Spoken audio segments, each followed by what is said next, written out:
with the Eva 8. And meanwhile, Ascent gets taken out, while honestly multiple squads are in shambles after that engagement. And look who has made it out through it all. It's Project Armor.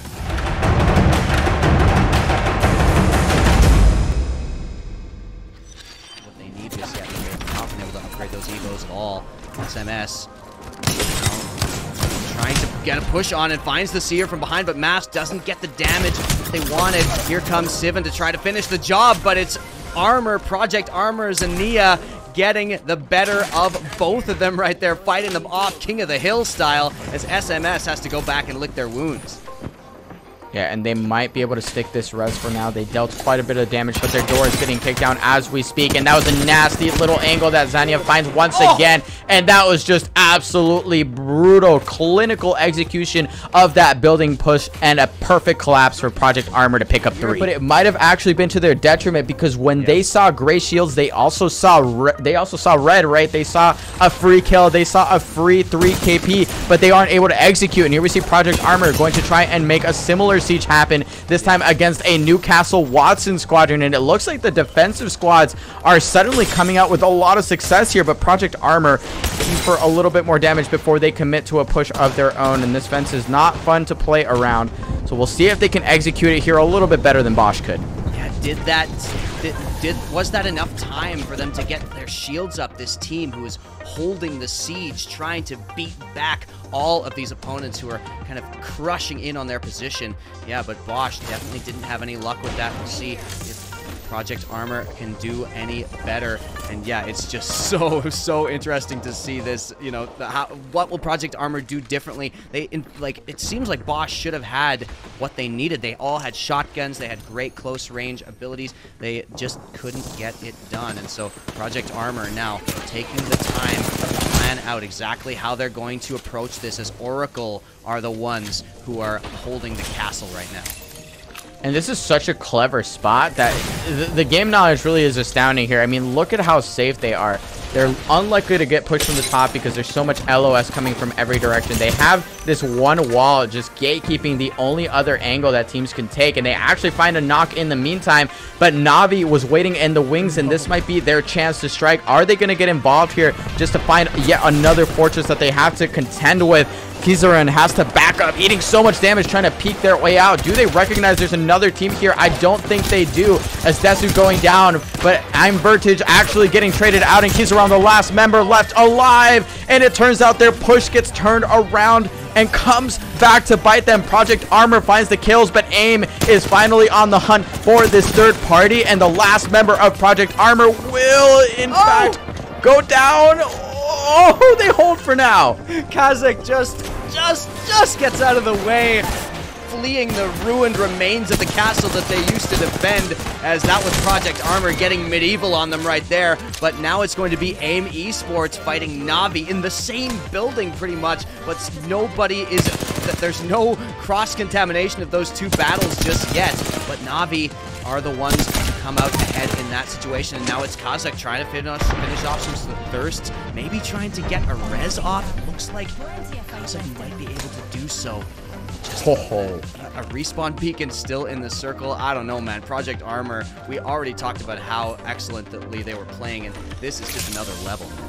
Maybe the aggression is going to get cranked up to 11 while other teams are trying to crank it down to 3 and just survive for the extra points. We're yet to be seen, of course, but Project Armor already looking for some of those kills, already looking to try and ascend that standings with the kill leaderboard. They find one knock, and that's going to be on to Lufka. And in the meantime, Oracle Esports is completely eliminated. A free push, even though it might appear to be, and that's the beauty of being able to hold spots like that. It looks so impossible, but they make it look so good. And right now, Project Armor, one of the teams that has really impressed us throughout this tournament, continues their assault on multiple squads towards the edge. They take out Rats. Yep, that's Rats going down. That's so good. That was an incredible amount of damage from that Valkyrie tactical. And here is Kazakh not finished yet, trying to get more damage on playing on the edge. They haven't gotten themselves into a fish farm's position yet, but who knows, maybe that could play into their benefit. They're able to punish these rotations, which is exactly what they are doing. That is so good from Kazakh and xaniya. And actually, Project Armor is stalling with 2 mobile res beacons right now. They actually ulted all the way to the back of the zone. They went swimming and actually almost got the pickup, but unfortunately, Bosch takes out Flavor of the Month, and as they recover, they take Project Armor on the way. Unlucky, though, doesn't focus for this game and the next as we continue on World's Edge. Project Armor over here at Big Mod already in a scrap. Yeah, here we go. This is that contest we were talking about. Project Armor versus Denmarkians. And Denmarkians is a team that is definitely not going to give up without a fight. And that is some beautiful damage coming out from esdesu. Oh my goodness. That spray control is something else. And now they get the upper hand on this fight. A little bit of damage also coming out from xaniya. And they forced that team underneath them. So now they have some high ground to work with. I'm not sure if they spotted that member walking across. Maybe a bit of an unexpected turn here. And now they have to fight indoors. They have to figure out how to circumvent falling to Denmarkians, who has been so dangerous during this entire tournament. Absolutely, and just to draw your attention for a moment, Nemesis has gone down early, very quickly there. Nemesis was taken down, so that is going to be a very, well, it's really going to shake things up for the Rush.gg kill leaderboard, that's for sure, because Nemesis was in first place and now almost guaranteed to drop down below it. Denmarkians here, speaking of the Rush.gg kill leaderboard, Denmarkians one behind them already. Themselves into a decent position, still involved with this contest, still dodging around the spaceship, trying to find themselves a good angle into things. Clement gonna get into that flank position along with the teammate there. The fight continues, but yeah, it's just there's nothing. They can't get onto anything tangible. Everybody's just shooting around corners, just missing each other. Yeah, they're navigating this brilliant, though. Denmarkians has managed to go all the way from the bottommost floor up to the top and now hold the high ground against this team. So what a transition here, and this just goes to show how talented they are as a 3v3 fighting team. And here on our left side, we get to watch the other 3v3 of interest, and that's Eco Esports eliminating Navi. So already 2 contests going the polar opposite direction of game number 1. We see UTFT taking out Nemesis. We see Eco taking out Navi, and will Armor take out Denmarkians? Right now they have the upper hand. They have completely eliminated Young Hong Kong, and now Denmarkians might have to run for the hills. They have invested so many resources into this fight. Here we go, Project Armor. They end up in some sort of fight. No, esdesu is there, but had to be rezzed. I think, yeah, they're all really low. They're all just popping syringes, trying to fight for their lives, trying to wait to probably get in some sort of position where they can use this Valkyrie ult to get out of here. They want to get this fight. They want to get this thirst, this BM kill in the storm, but will they be able to do so and keep themselves alive? esdesu once again knocked to the storm. Yeah, that is a down to the storm, and they must be running extremely low on meds here, so they need to finish this fight sooner than later if they want to play out the rest of this game.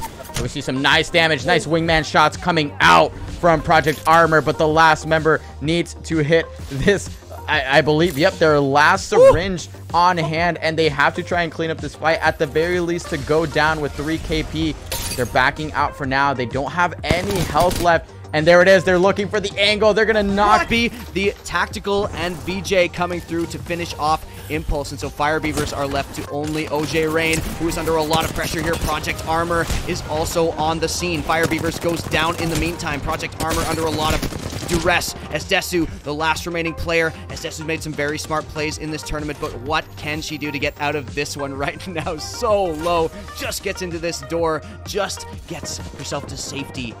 esdesu has so much work to do right now. Banners to recover, players to revive. Still alive and very healthy, but they did what they could, and it looks like Project Armor has opted to run away from bot early, and they're actually swinging on this. What a heads-up transition in play. Oh my goodness, Project Armor finds 2. They almost entirely eliminate Nemesis after they win out their contest.